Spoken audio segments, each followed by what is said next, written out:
Welcome to the latest of our Turf Matters exclusive videos.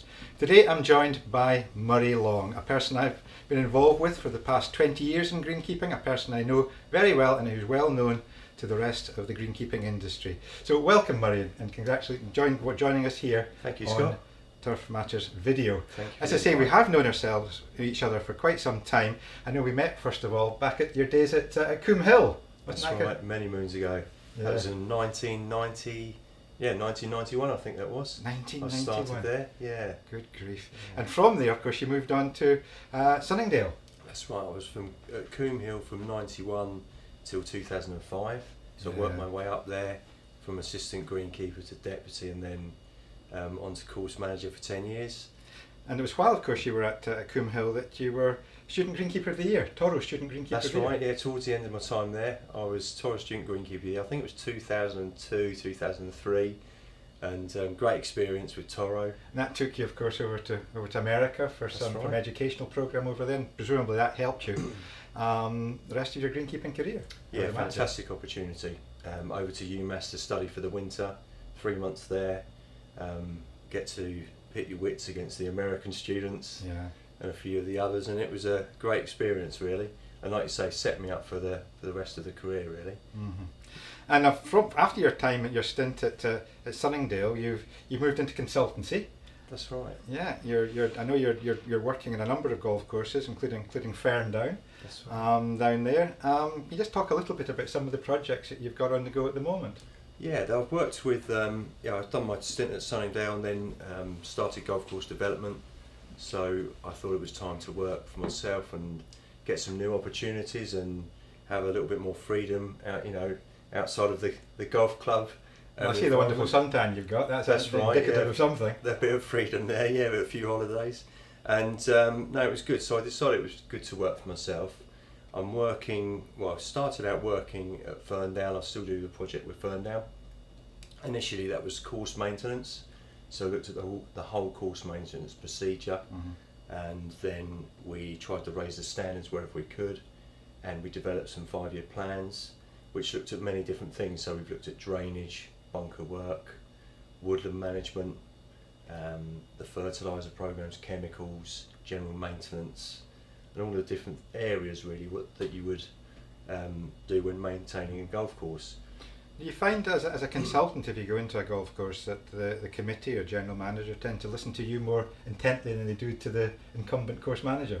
Do you know, it's a strange thing. It is a strange thing, and they do tend to listen a lot more. I think obviously the Sunningdale background helps a great deal, because it is a great place to work and highly respected golf course. And I've effectively been through my greenkeeping career, and like you say, as a consultant now, and I go in and I see guys who are course managers working there, but you go in and the golf clubs do, the general managers and the committees do listen to you. But I think it's through the years of experience you gain from being in that position. Excuse me. Do you find that some of the course managers, do you feel a little bit threatened if you turn up at the door, or do they feel you're on their side as opposed to the golf course's side, or is it not a case of sides? I like to think it's not a case of sides. The way I think of it is that I can relate to them really well because I've been in their position. I understand the ins and outs of committees and things like that, and I think it's maybe natural to feel a little bit threatened at times. But I think the industry in general, in the last 20 years has moved forward so much with education, and I think a lot of people see it as a help.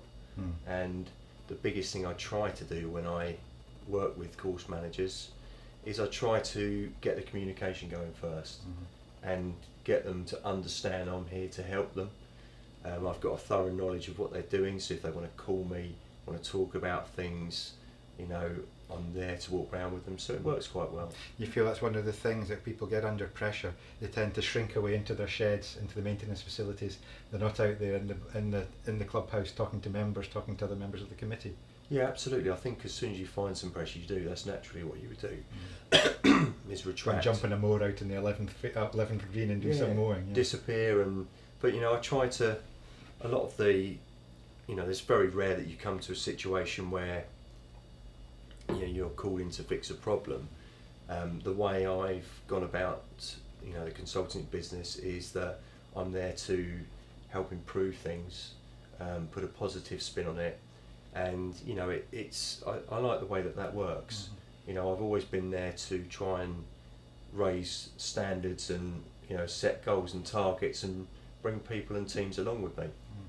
And of course, one of the roles you have been doing is that of helping clubs recruit as well. So I suppose if somebody knows that they're your man as well as the golf club's man, that'll help the situation as well. Yeah, absolutely. That was one of the things that I found surprising. Going into the consultancy side, I didn't think that I would be doing so much recruitment, and I'd had a lot of experience with it at Sunningdale, and it was you're taught very well there, the recruitment process, and I think that really helped me.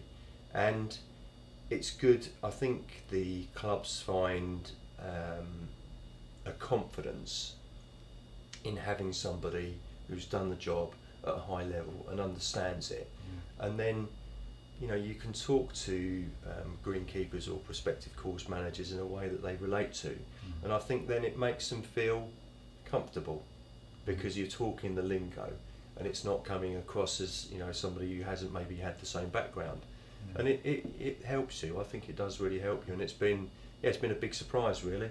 It's been probably 6 or 7 recruitments now in the last year, but it's good. Are they all still in their jobs? They are.